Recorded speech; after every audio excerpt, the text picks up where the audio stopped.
So if you'd kindly rise for our pledge.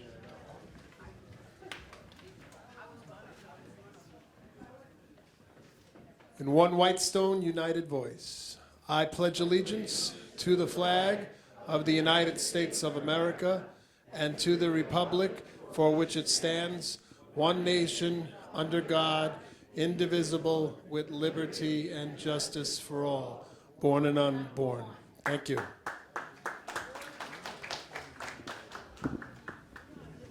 I don't think Rabbi's here tonight, so we get away with the prayer. That's all right. So we're going to move things right along because we're right on schedule as usual.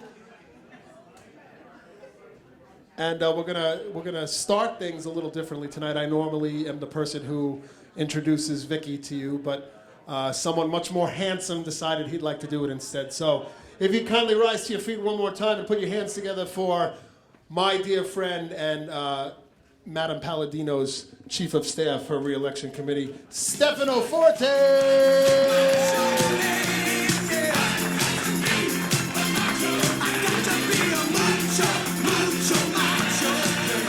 Welcome back to the Whitestone Republican Club, huh? What a beautiful day for a meeting. What a beautiful day. I've got a ton of updates for everybody here. So if you took part in petitioning to get Vicky on the ballot for this November's election, please stand up. If you got one signature, two signatures, please stand up. I want everybody to give these people over here a round of applause. Because of their hard work, Vicky Palladino. Anybody want to guess how many petitions she got? How many signatures?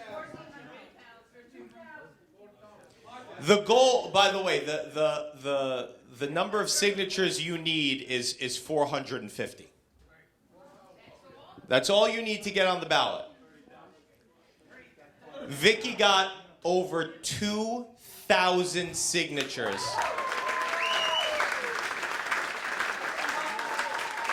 We blew our goal away because of everybody in here that did their part to get signatures. By the end of petitioning, it was an embarrassment of riches. I would walk into my office, and there would be people waiting outside the door ready to give me signatures. 10 signatures, 15 signatures, but it's not over yet. We got Vicky on the Republican Party line. And by the way, nobody objected to her. We got so many signatures that they're not trying to knock her off the ballot this time. It was way too many. It was a tsunami of signatures. Too much paperwork to go through. So she's A-okay. She's got the Republican Party line. For the first time ever, she's going to be on the Conservative Party line. By the way, you need 35 signatures to get on the Conservative Party. She came in with 50. I get a call from the Conservative Party chairman. They're like, we've never seen this many signatures in this area before. I'm like, we deliver. The Whitestone Republican Club delivers signatures. We are an army that goes out there and we kill it every single time. But we're not through. As many of you remember, Vicky also ran on an independent party as well. She ran on two parties. This time we're going to have 3 parties for her. So we're still debating on what the name of the party should be. I'm open to suggestions. And we are going to have a date for you to pick up your independent petitions. I passed around, is it back there? Oh, right over here. I passed around this flyer. It's going to be on Tuesday, April 18th at 7:30 right here. You're going to come by, get your independent petitions. And the cool thing about this is anybody can sign it as long as they are a registered voter. So if you know, how many of you in here had Democrats and independents who wanted to sign and they said, yeah, and you told them, I'm sorry, you have to be a registered Republican.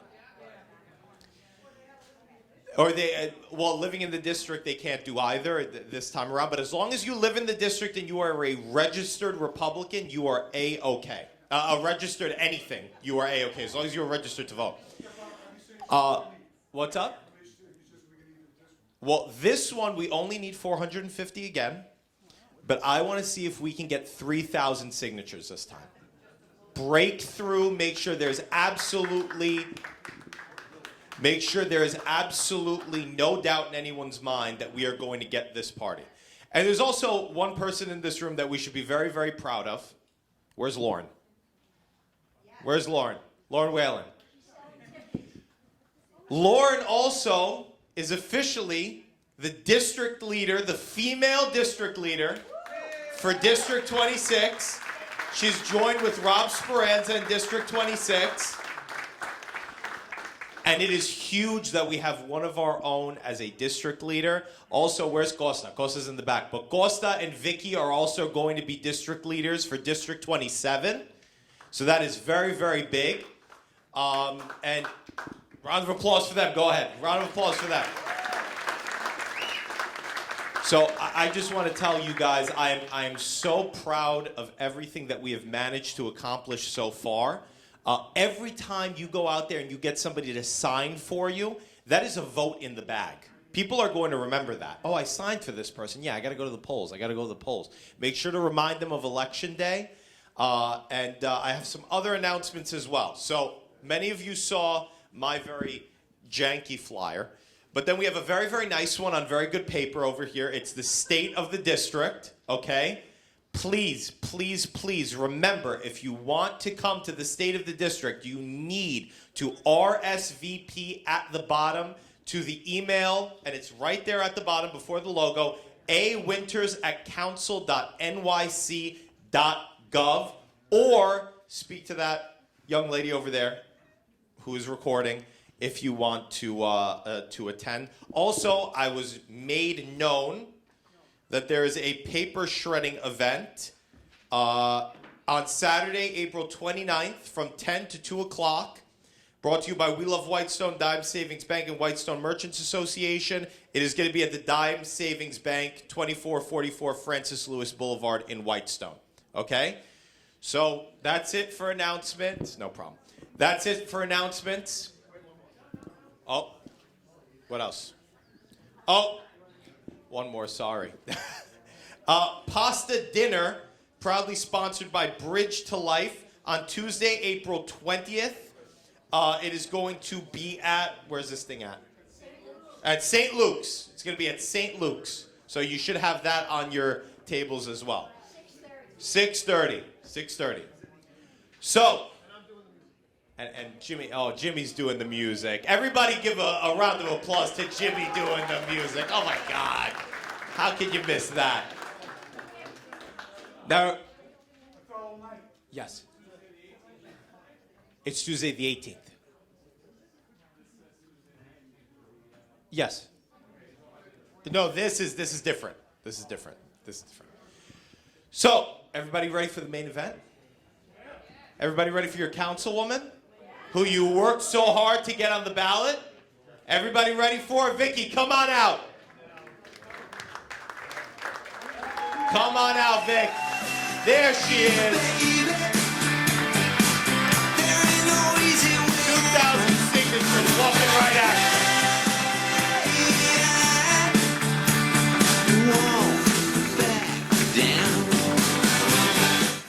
Well, everybody, here we are.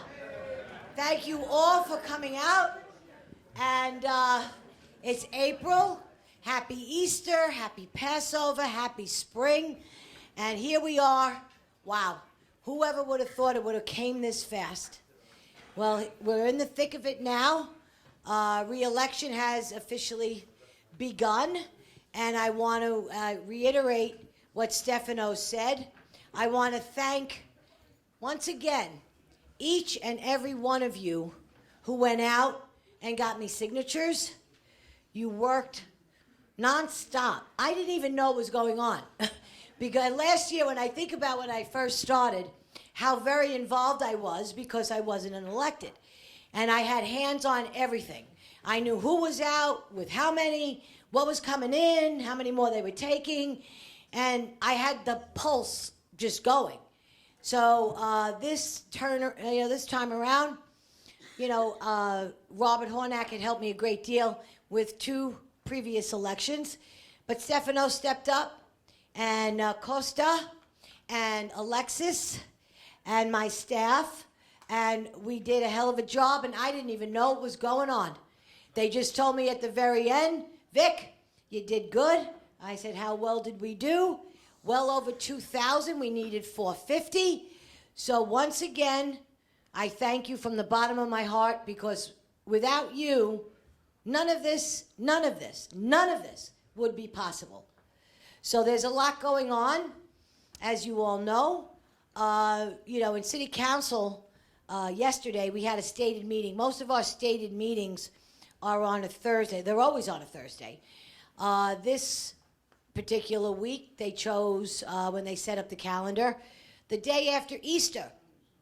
And we were somewhat appalled, because our offices are supposed to be open on Good Friday, and you know that most city agencies and a lot of things are closed on Good Friday.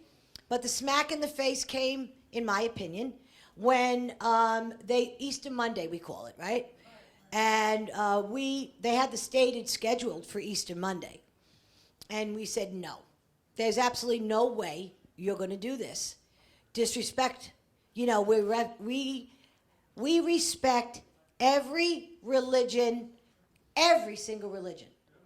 And yet, the Catholic religion, and for the most part, a lot of the Jewish religions, their services and all, they're going unnoticed. And we just, there's certain times when you just need to put your foot down and say, hey, what about us?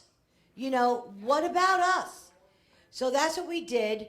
So Easter Monday, we did not have it stated, but we had it on Tuesday, yesterday.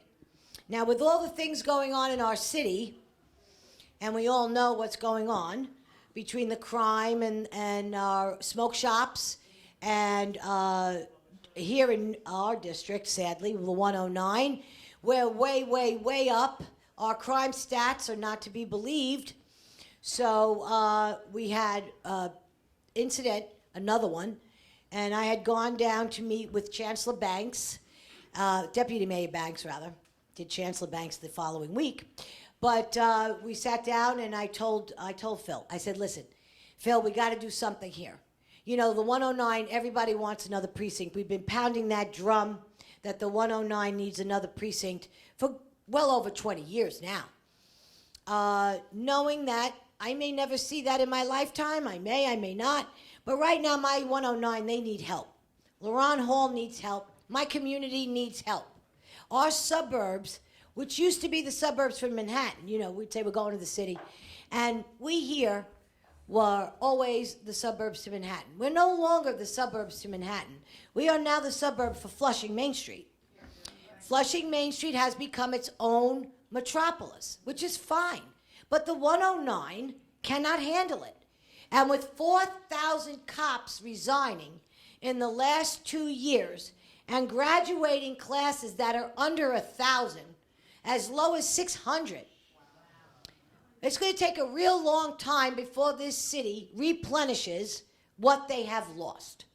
But my 109, they need help. My constituents need help.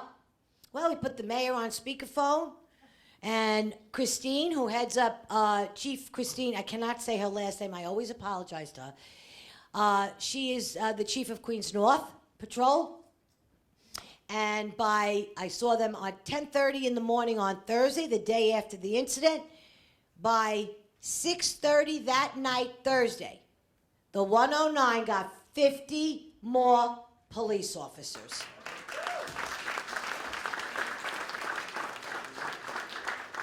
It really pays to have a velvet hammer. And I repeat this again and again, because things are kind of come up now, because I'm running for re-election. And whenever anybody tells you Vicky doesn't get along with those in City Hall, they couldn't be more wrong. So what I'm supplying you with is information so you could go forward, and anybody who puts any Democrat that runs in this primary, whoever wins, They are going to come at me. I'm ready. I could care less because my record speaks for itself. Honestly, I could care less. And I just want you never to be lost for words. Never be lost for words. Speak up. Say what you know is right about me. Defend me if need be. And I'll take it from there. Okay? So tonight we have quite a lineup. But Steph, you mentioned the state of the district, right? Okay. This I'm really proud of. You all got one tonight. We emailed quite a few out. We will be doing our inviting. The RSVPs, as Steph has explained to you, is clear that you will go on a list. Sorry, it's the way it has to be. I didn't plan for it to be that way because I want to open to the public. My safety is at risk. Therefore, everybody must be on that piece of paper. Otherwise, you are not getting in. The 109 will be out in front of Bell Academy, and they will act accordingly if anybody gets out of control. So I hope that's not the case. I truly don't. But right now, the temperature is what it is. And it seems as though if you don't agree with the so-called majority, you're out. So not out in the council because we speak and we talk. Not out in City Hall because I speak, we talk. We have conversation. It's the general public that's out there that's off the hook. Okay? And those are the people that I need to watch out for. So I am, and we will do what we need to do, but this is going to be a hell of a night. There's a lot of accomplishments. It's going to be a fun night. You know how I plan a party, right? So this is going to be a good time, a lot to see, and most important of all, for somebody who's been in office for only a year and 4 months, I have gotten done, and I will beat my drum, I've gotten done more than any city council person in this district has ever gotten done.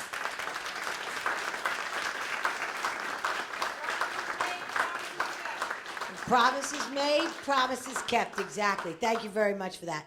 Okay, we're going to bring up our first guest. I'm proud to have him here tonight. Daniel Nigro, stand up please. He is the former New York City Fire Commissioner.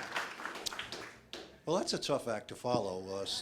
Stefano and Vicky are very, very dynamic, aren't they?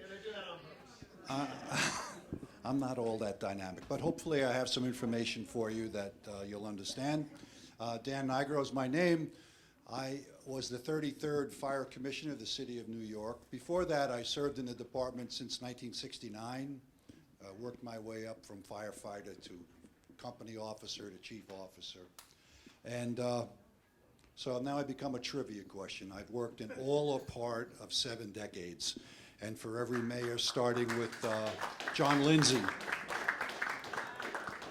Now, I grew up in, we said before, Whitestone, Bayside. I did grow up in Bayside, 3 blocks from the Whitestone border, and I traveled all that distance and met my wife over the border in Whitestone, and we've lived there ever since.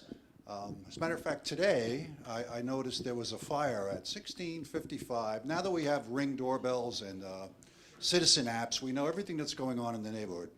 And there was a fire in a 2-family home around the corner from St. Luke's, which was our first apartment when we were married in 1971. It wasn't a serious fire, but a fire nonetheless. So we've lived in our house in Whitestone now for 50 years. So I think we're pretty well established in this community and pretty well interested in what goes on in this community.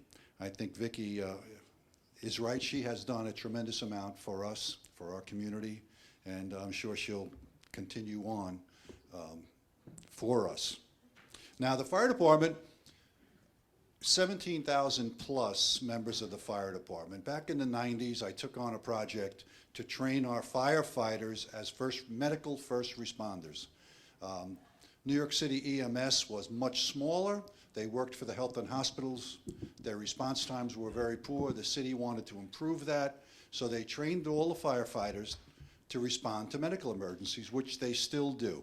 The most critical cases, if you call up and say someone is unconscious, whatever, you're likely to have a fire engine respond to your house along with an ambulance. Now EMS, which was 2,000 when we merged, is about 4,500 members. EMTs and paramedics, 2 levels. EMTs are the first level. Paramedics can do things, start lines. They can intubate patients. There's a much higher level of skill. They get called again to the most serious cases. So we have been merged now for over 20 years. If you call 911, you should be asked by that call taker, which is, works for the police department, police, fire, or medical. And depending on what you say, your call will be switched to either the fire dispatcher or the medical dispatcher. Some cases it goes to both sets, and you will get both. We have been laid out in this city for many years. The department became a paid department in 1865. Firehouses are located all over the city. There's 200 engine companies. That's the pumpers you see with the hose. There is 140 ladder companies. They're either aerial ladders or tower ladders. People call them cherry pickers. We don't pick cherries. They're tower ladders. We have rescue companies, squad companies, hazmat companies. We cover it all. We are the second largest fire department in the world. Only larger department is Tokyo, but Tokyo, an area, greater Tokyo, is about 3 times the size of New York City. New York City's 300 square miles. Tokyo is actually 3 times larger. So we are by far the busiest fire department in the world. Millions answered every day, every year. Our units are busier now than ever. The fires might not be, the Bronx is not burning anymore like you might have remembered back in the 70s. Certainly there are still areas of the city with more fires than other areas, but our units respond to so many different types of calls that they are busier than ever. So here in Whitestone, we have a firehouse that covers an engine and a truck in Whitestone. We have 2 firehouses in Flushing. We have a firehouse in College Point. All of these units respond into this neighborhood, and they cover us. And generally the response time here, if you call up for a fire, will be 5 minutes or less, which is very important, because as fire progresses, the likelihood of death and injury and losing property, all of which is important to us, grows. So we ensure that our response times remain high. We heard that the police department's having trouble. People are leaving the department. They can't train people fast enough. We're a little bit behind. We don't have trouble recruiting people at all in the fire department. We have a list of people that want to come on. We couldn't train people for a while during the COVID. So our academy was not producing graduates. So we are a little bit behind in our staffing, and it's going to take at least another year to catch up. But no house has been understaffed in that time. Even during the COVID, when at one time 35% of our members were sick for a short period of time during that early days of COVID, not one firehouse was closed. We were able to keep all of our units open and responding.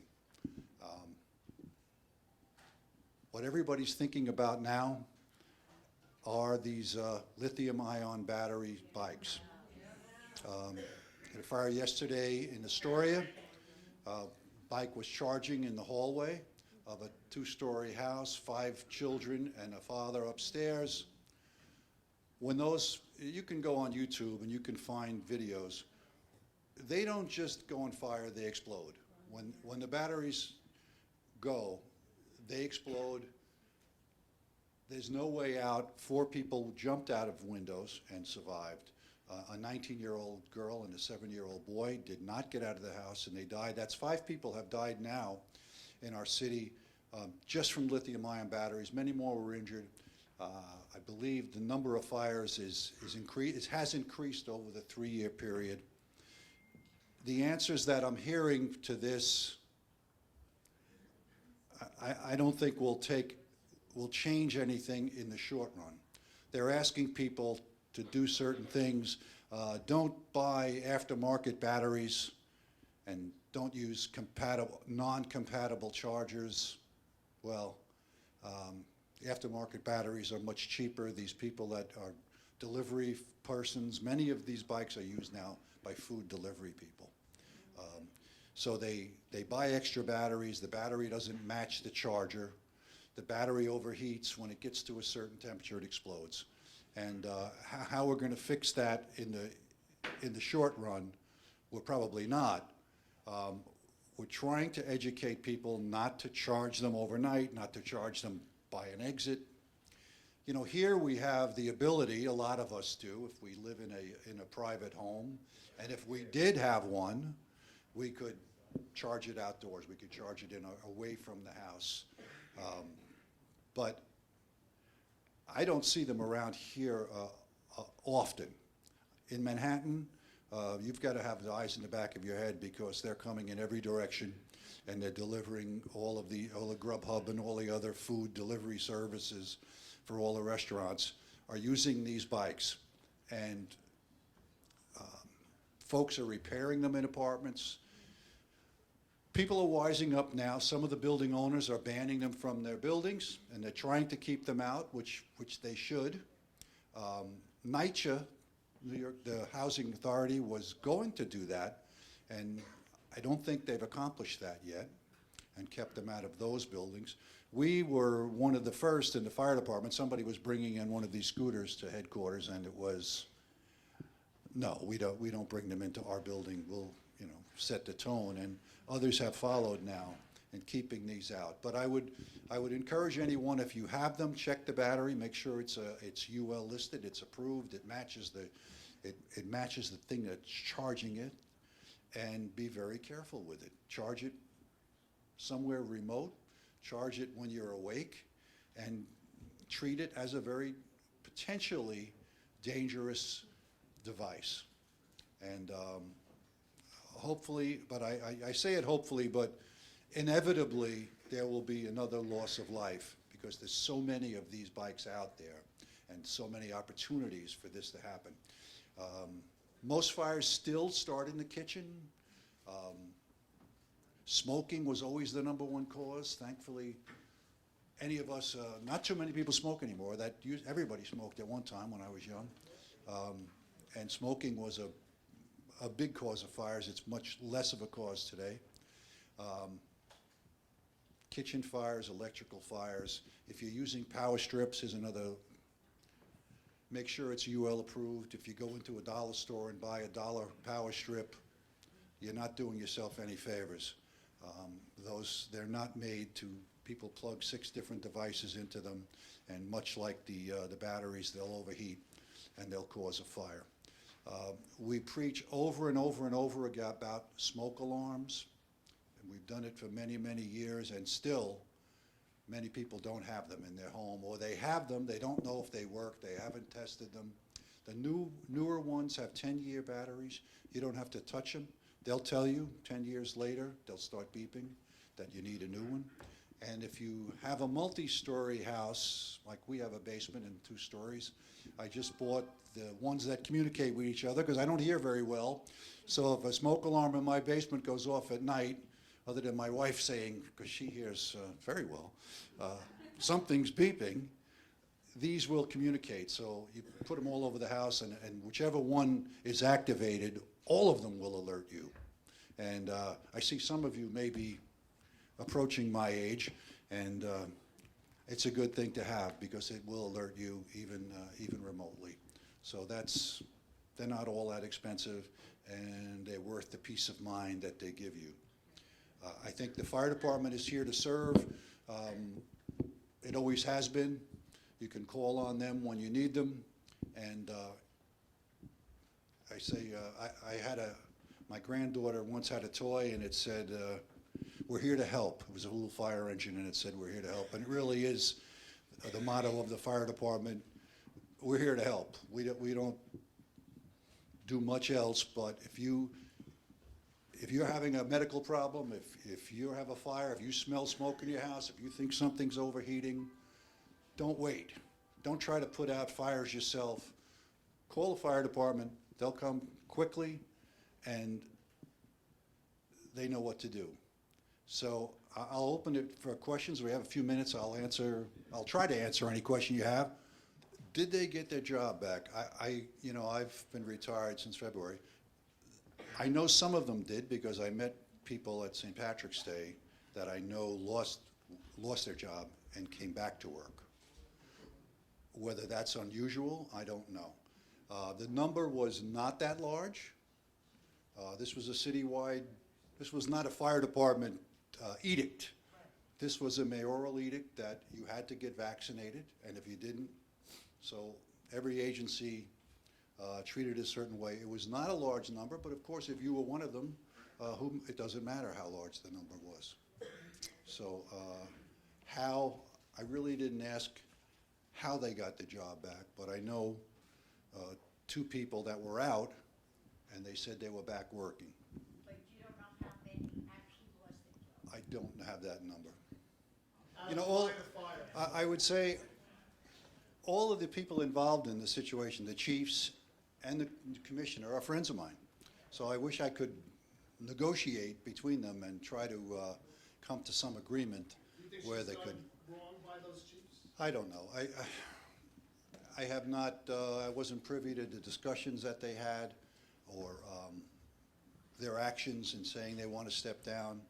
How it will eventually work out, I don't know. They're all still working, the chiefs. Three of them who she was demoting. And I want to say this is not the first time. She's not the first person that's demoted a staff chief. A staff chief is an appointment made by the commissioner. Deputy chief is a rank that you earn through a test. And then above that, the commissioner appoints you. The commissioner can unappoint you. So that is not, she didn't break new ground there, let's put it that way. That ground was broken a long, long time ago. And it happens. It's unfortunate, but it happens. So. Well, why is she under such scrutiny, I guess, if it's been done? Well, I think the ranking chiefs felt they weren't brought into the loop and asked their opinion about it, and people got their, so to speak, the nose out of joint and said they want to step down from staff to their permanent rank of deputy chief. When I was chief of department after 9/11, I was told I could retire or step down after a year. So I'm saying this is nothing new. That was 20 years ago. And I chose to retire. And that's life. And then I came back. But it's an unfortunate thing. I think she'll get through it. I think the department will get through it. And it'll be okay. But, of course, the people that it affects, the chiefs that it affects, it's a serious issue for them. Honestly, I don't know enough about the technical aspects of the chargers, how they work. Some chargers stop charging when it's fully charged. I just think overnight is a really bad idea. It's like leaving candles burning overnight. You might like the smell, but bad idea. Leaving that thing plugged in, bad idea. Not impossible, but very difficult. It's a new problem for fire departments around the world now. It's not the same as putting out a fire in a gasoline-powered car. And it's very toxic, right? They can be, yes. Well, it's kind of two different issues. Somebody coming back and getting a second pension, I wish I could have. I did not. My pension was frozen at what it was 20 years ago, and when I re-retired, it's the same as it was in 2002. I did not get another pension. I didn't collect my pension while I was fire commissioner, and it does not look good. No, somebody's, I don't know, $400 and something thousand. There are other people in government, believe it, other than Joe Pfeiffer, who are collecting. If you're 65 years old and you can retire and you can collect your pension, there's a lot of different rules. whether the city should reevaluate those rules. Maybe they should. And maybe they should, you know, how these folks left the department is unfortunate. But, well, that was a rule, and the rule was, well, right or wrong, it was the rule of the mayor that, you know, every agency had to abide by. Well, okay. I know. Okay. Guys, we have time for 2 more questions. One more. Thank you. Thank you, Vicky.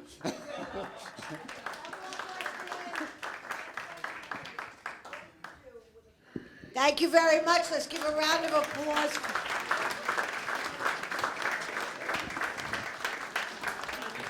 Thank you, Commissioner. Thank you very much. Now I'd like to bring up another former commissioner. He was the Commissioner of Housing underneath Governor Pataki, and his name is Joe Holland. Joe, come on up. Let's talk about what you're doing now and how things have changed. You can handle it. Okay, everybody, let's give him a round of applause, Joe. Thank you. Thank you. I want to give a special thank you starting off to all of you. I am from Manhattan, Harlem. When I came here on a Wednesday night, I was thinking that I was going to see maybe a handful of people gathered in the room here. Like if this was a Wednesday night in Harlem Republican, there would probably be a few people in the room. And when I come in and see all of you gathered, it encourages me. So thank you, all of you. I want to give you a hand for being a great Republican club. And while I'm saying that, I want to acknowledge this great leader, because you wouldn't be here without her leadership here, her leadership in the city council. Thank you. And the reason I'm here is an old friend who works with the councilwoman. He called me and said, why don't you come on out? And that's, we go back many years, Robert Hornak. There he is. Thank you, Robert, for remembering me and inviting me out. And finally, introduction.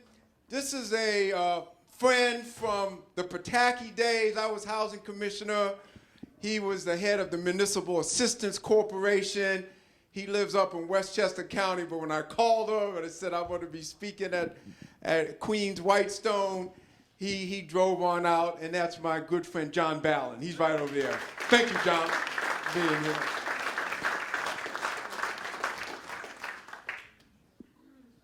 I'm a history guy, so I want to put my thoughts tonight in a historical context. United States of America is the longest surviving democracy in the history of the world. We remain a beacon of hope, evidenced by the continuing flood tide of people who come here from all over the globe. We remain the land of opportunity for all to attain the American dream rooted in our Declaration of Independence that heralded the birth of our country. As we approach our 250th birthday just 3 years from now, I believe that the future can be even brighter than the past if we Republicans bring a vision to help our country not only survive but thrive.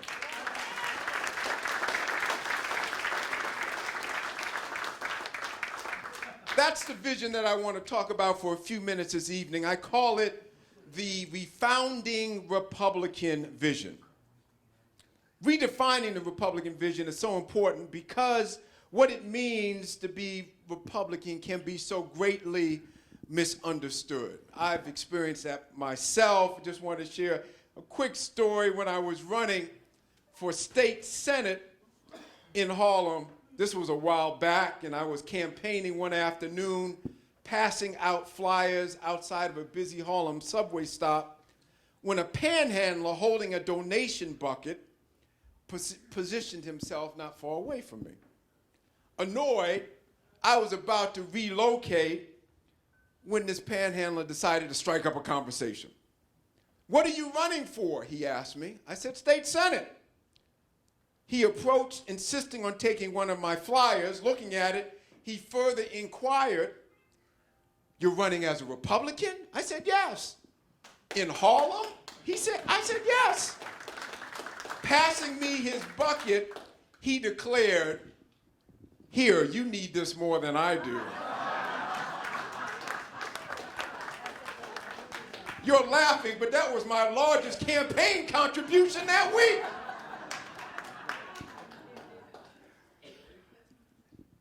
On a serious note, we need a new, compelling GOP vision in response not only to public misconceptions, but also to address the escalating divisions that we face as a nation. The rising tensions pit Americans against each other in so many ways, politically, culturally, racially, regionally. These divisions show serious signs of worsening, so much so that more and more people are asking whether we will even survive as a nation in the years ahead. Yes, we can survive if we Republicans rise up and cast a new vision. I call it the refounding vision for America.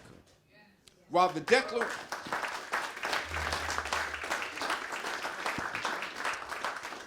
Declaration of 1776 represented America's founding, the first refounding moment in our history happened 8 decades later when Abraham Lincoln and his peers founded the Republican Party. They founded it to declare again a broad, sweeping vision, a vision of one nation and people under one constitution and thus one law, with each and every individual equal under that law and equally entitled to our Declaration's ringing affirmation of life, liberty, and the pursuit of happiness. That's exactly why the Republican Party became not only the party of one unified country, but the party of equal justice for all who reside here. It's why what followed the Civil War was civil rights, as Republicans launched a movement aimed at delivering the promise of America's Declaration to every American, including those we Republicans had freed from the bonds of slavery. It's why what followed that war was an unprecedented explosion in economic opportunity, as America's Freedom and Dignity Party helped unleash America's growth and opportunity engine. I wish I could say that in the decades following the Republican refounding of America during the Civil War, its vision won the day everywhere. But as we know, the forces of division and injustice reasserted themselves, especially against Black Americans, and the Jim Crow era signified the continued defiance of the Constitution and an utter rejection of refounding republicanism. But the historical journey did not end there, and so we go from the Civil War to the Cold War, where we discover the next refounding Republican moment. Dwight Eisenhower was elected U.S. president in 1952, and his leadership helped set the tone for all three branches of government to take initiative in creating the legal and moral environment for the civil rights movement. In 1954, the Supreme Court's landmark decision in Brown versus Board of Education paved the way for desegregation of schools. In 1957, Republicans in Congress drove the passage of the first civil rights legislation since the Civil War. And in that same year, President Eisenhower intervened during the school crisis in Little Rock, Arkansas, demanding that the governor of that state stop using the National Guard to thwart school desegregation, and ordering federal troops to protect the Little Rock 9 students so that they could safely attend public schools. Like Lincoln, Eisenhower stood on the refounding principle of one nation, one people, one set of laws, with every American entitled to pursue opportunity. And because Eisenhower was a refounding Republican, he won nearly 40% of the black vote when he ran for re-election in 1956. And this was the last Republican presidential candidate to gain such a high level of support from black American voters. Just as Lincoln was a refounding Republican in the 19th century, and just as Eisenhower was a refounding Republican in the 20th century, we now need a refounding republicanism in the 21st century. But what is that message? What does it mean? What does it translate in terms of actual policy? Let me share 3 ideas with you quickly. The first I call strategic government intervention, which emphasizes grassroots over government assistance. Government is too big, and we need the community to rise up and repurpose government's role not to compete with or displace local charities and poverty fighters, instead to facilitate their initiatives, strengthening these community-based institutions with resources to help all Americans, especially needy Americans, to lead lives of self-sufficiency and earn success through work.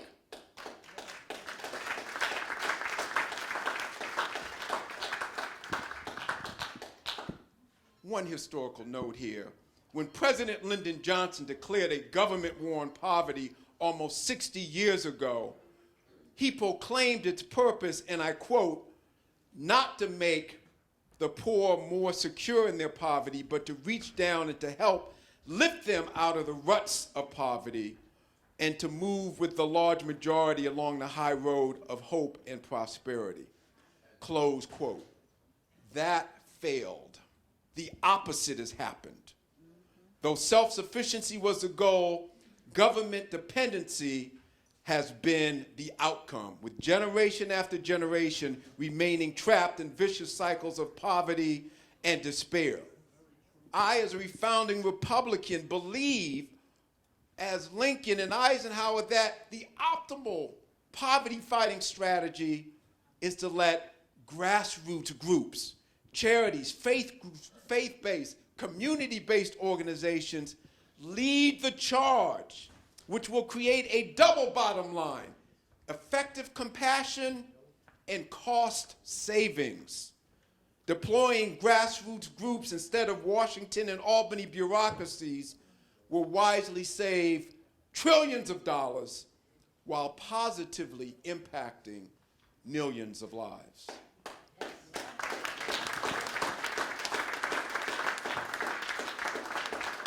There's another idea that I want to share with refounding, and I call it proactive public safety, which strikes the right balance between supporting law enforcement's crime-fighting measures and working with the community to prevent crime. Make no mistake, hardened criminals who repeatedly commit violence must be locked up.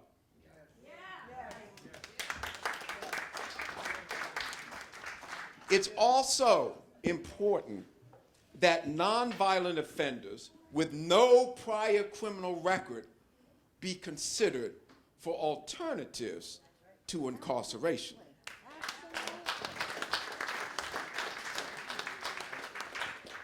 This proactive criminal justice strategy includes reducing recidivism by giving prisoners access to educational programs, life skills, job training, counseling, religion, preparing incarcerated men and women for a successful return to society. That's what it means to have proactive public safety.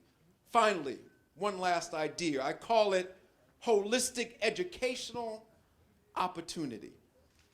This holistic approach to education emphasizes character education, which requires a dual focus: External objectives such as classroom attendance, punctuality, extracurricular activities, athletic participation, as well as inner goals, such as the student being more persistent, more joyful, more visionary, more disciplined.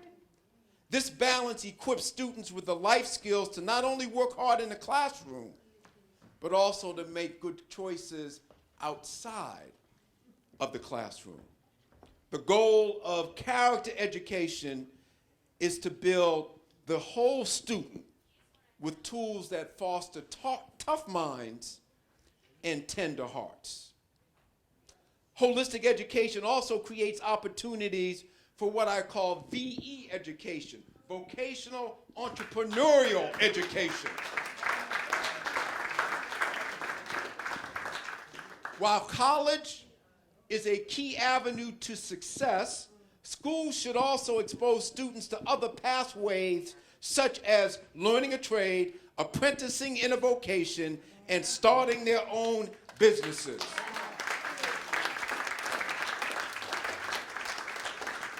One final educational point. Significant research has shown that school choice initiatives like vouchers and charter schools have made breakthrough impact for disadvantaged students.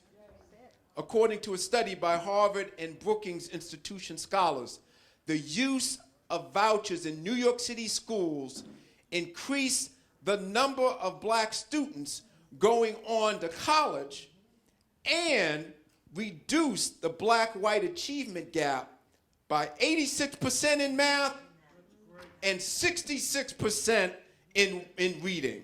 We need charters and vouchers for holistic educational opportunities. In conclusion, America is a country founded on the greatest of ideas, yet we are finding that so many are losing faith in the American idea. The founding promises of equality, unalienable rights, the pursuit of happiness, e pluribus unum, a more perfect union, these must be rediscovered and re-emphasized. Refounding refocuses these founding ideals and brings a coherent, unifying balance to the American story. We can't just tell stories about what we owe the victims of racism and oppression. We must also tell stories about what binds us together as Americans.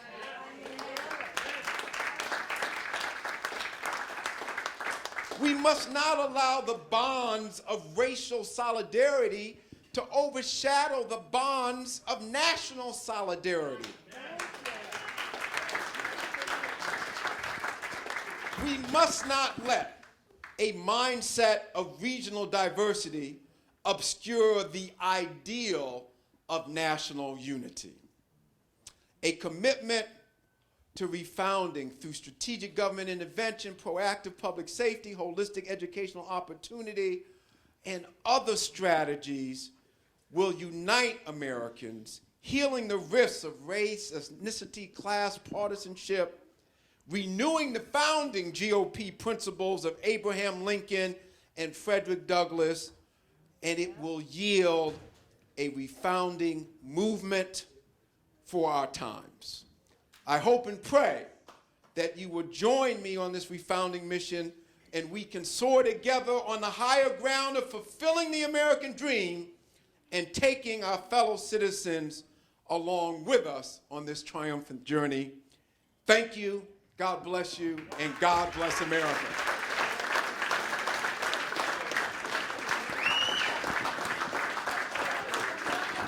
Ladies and gentlemen, Joe Holland.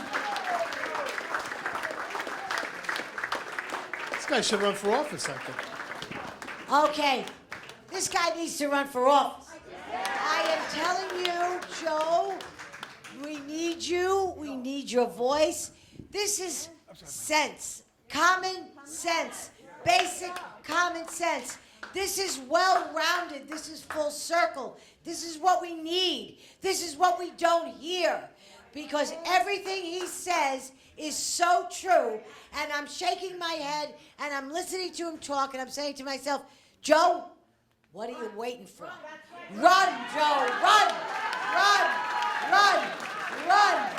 No, have you thought about it? Really? Have you thought about it? Thank you so much, Councilwoman. Listen, I have run for office in the past, as I said in this speech for state senate, and as you might imagine, it is really difficult being a Republican candidate in Harlem. and I have run and I have not won. But you know, and this I didn't mention, I am a man of faith, a man of prayer, and I believe that if the good Lord opens up a door, then I'm ready to walk through. That's it. Okay, no, that's great. That's exactly, he's got a year to think about it. And then a year we hold his hand over the fire and we tell him again. Because this is not the last you're going to see of Joe Holland. And I want to tell you, Joe, this is a small crowd. This is a quiet crowd tonight. We usually have here easily 150 to 200 people every month come to this club. So when I see, we're here now, we're about 100 people. Normally, when I walk in and I see space, I get upset. But I know at the time of year and what it is. But the next time you're going to come back, and you're going to come back to a packed house, because you've got so much to say and so much that the people need to hear. I have, just to tell you, I have legislation in right now. It's number 413 or 913. I have so many pieces in. One of it is for vocational learning, making it an absolute must that every New York City public high school has got to have vocational learning. Now, let me just give you a little background on that. The way that happened was, you know, it's logical, right? It makes sense. Well, let me tell you, I had to, the committee, excuse me, hello. The Committee of Education is headed by Councilwoman Rita Joseph. And when I put this bill in, when Ally introduced it to the legislative branch of the city government, we weren't so quick to get a number. You see, they put a lot of Vicky Palladino legislation kind of like on hold. You can introduce something without a number, but I choose to have a number. So when this bill was introduced, I was so proud of it. And people hopped on it. I asked Rita Joseph, now this was very bipartisan. I had as far left-leaning as you could possibly imagine to our Common Sense Caucus on this. So 27 is what you need, but Rita Joseph will not hear it in the Education Committee. And when I asked her after a stated meeting, 2 stated meetings ago, I says, Council member, I've got a piece that I want the committee to hear. Ally, what number is my Education Committee thing? 422. I wasn't even close. 422. So Rita said, well, what is it, Vicki? And I said, Rita, it's for vocational learning. You know, I want vocational learning to become mandatory in city schools, high schools. Oh, we have that already. I thought, I'm not sure you do, because I'm here, and Cardozo doesn't have it, and Bayside High School doesn't have it, and Francis Lewis High School doesn't have it, and those are my high, you know. So she says, no, Vicki, we do. I said, well, let's get this very clear. What do you consider vocational learning? So she says computer science. I beg your pardon? Computer science. I said, no. You see, you and I are looking at vocational learning in 2 different scopes, at 2 different. I said, my vocational learning means where we branch off into, like we used to have, automotive, cooking, electricians, woodworking. But what that does, Rita, she said, no, we don't know. I said, no, Rita, no. I said, what that does is it opens the door to entrepreneurship. It gives these kids another avenue that they could pursue in a vocational higher learning place. Exactly. Not everybody. But you see, when you do something that you love, your brain automatically, if you're going to be a carpenter, you got to learn how to measure, right? That's math.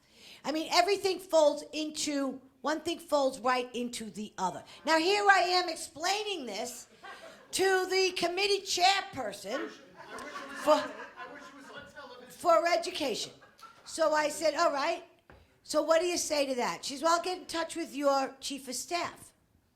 So I says, all right, you get in touch with my chief of staff. Well, we had a St. Joseph's Day we started an Italian caucus at City Council. So we had a St. Joseph's Day, and everybody brought in different cakes from different bakeries. So, of course, now all of a sudden, the real left-wingers, they're coming upstairs to the MLO's office and outside the MLO's office, and they're all eating. So Allie's there with me, and Rita now, she's eating. She's tasting. And she says, I never heard from your chief of staff. I said, no kidding. Never heard from my chief of staff. Really? Now, I happen to know that Allie tried to reach her at least 3-4 times. So she said, yeah, Vic, I don't know. I said, look, Rita. I said, Allie, come here. She didn't know Allie was right behind her. So I said, why don't you have a conversation with Rita Joseph here? Rita, I'd like you to meet Allie Zarachi. She is my chief. Allie, Rita Joseph. She says, how do you do, council member? I did try to reach you. Not once, but twice. And I kept getting your chief of staff, and they kept telling me you were going to call me back. Well, the phone never rang. So, and it still hasn't rang. But what my office did diligently was we whipped up a major majority of over 34 signatures, which is what we need to put it to the floor, whether the committee likes it or not. Yes. So there you go. So what you do is you persevere, and through your persistence and perseverance and patience, you will get what you want. But the whole idea is to speak like Joe speaks and make, when we first started hammering this out, like I told you, we had as far left wing as you could get. The only guy who I saw yesterday, Charles Barron, he's a former Black Panther. And every time he gets up, whenever he has to cast his vote, he has to cast his vote with an explanation. And we always hear about the history of slavery or something like that. And, he hates the cops. But when he saw me come out of City Hall yesterday, I was with Costa, my deputy chief. And he said, hey. I said, no, hey, you. I said, I need you to sign on to my legislation. I says, because, Charles, let me tell you something. I want your signature on that because it's for vocational learning. And bottom line, he and I could be as far opposite as you could possibly imagine. Yet him and I find common ground on something, somewhere, somehow. And it benefits everybody. And as Joe stated, it puts people on a level playing field. And that's what we want. So Charles said, I'll tell you what, Vic. He says, I'm going to come out to your district and campaign with you. That'll really, I said, I says, what are you trying, wait, no, hold on. Because, no, stop. I said, you come out. I said, I'll go up to Harlem. Oh, not Harlem. He's in Brooklyn. He's in, what's that area of Brooklyn? East New York. East New York. He's in a rough place. But Charles was also a state senator, if I'm not mistaken. And he's done his due. He has a lot of non-for-profit. But that doesn't matter. So he expected me to say, oh, no. I said, no, Charles. I says, your people over there, they would absolutely, if they saw me, I said, no, Charles. I says, you see, that's the mindset that you go into it all the time. For you, it's always a black and white issue. I says, my district will surprise the hell out of you because my district is all about the human nature of a person, not the color of a person's skin.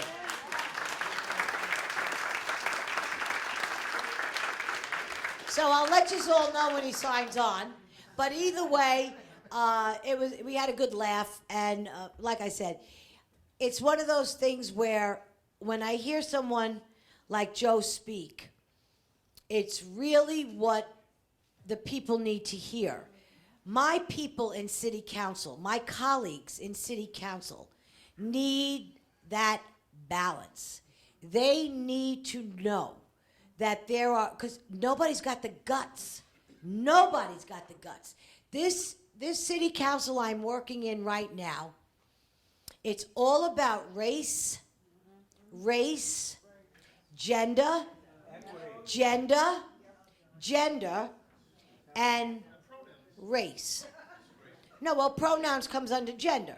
Because every time you're in city council, you'll see someone, the fist goes up in the air, I'm queer and I'm proud. I don't give a shit what you are. I don't give a damn what you are. I really don't. And you know what, folks? Nobody ever did care. Nobody. Nobody cared about, the transgender. Nobody cared about drag queens. They've been around forever and a day. Okay? Nobody cared about any of that until they put it before our 5-year-old kids.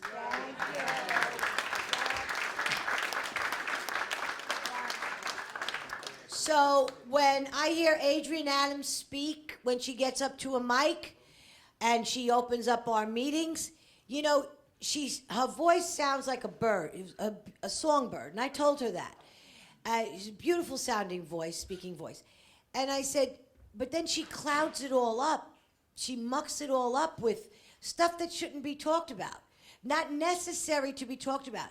We need to judge people and what we need to get done in this city on its value and its merit and how we're going to get out of the damn mess that we're in now. Okay? So yesterday, our stated meeting, just to give you an idea, one of the things on the agenda were, what was it? Not hamsters. What's the other thing? Guinea pigs. We outlawed the sale of guinea pigs yesterday. Let's hear it for us. Wow, right? We outlawed the sale of guinea pigs. And also Wendy's and the type of tomatoes and where Wendy's gets their tomatoes from. That's what we talk. That's what city council was about yesterday. This is what it's about. If you ever want to see anything that goes on, please turn on your government channel.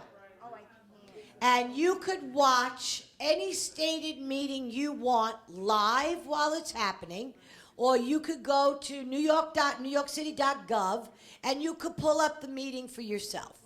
So you'll be quite astounded, I think, by a lot of what you're going to hear and a lot of what you're going to see. So How did you vote on the tomatoes? I could care less about it. If I don't want to eat Wendy's, I don't eat Wendy's. But the point is, try to gauge my legislation when it comes to regulating and smoke shops, regulating and licensing for smoke shops.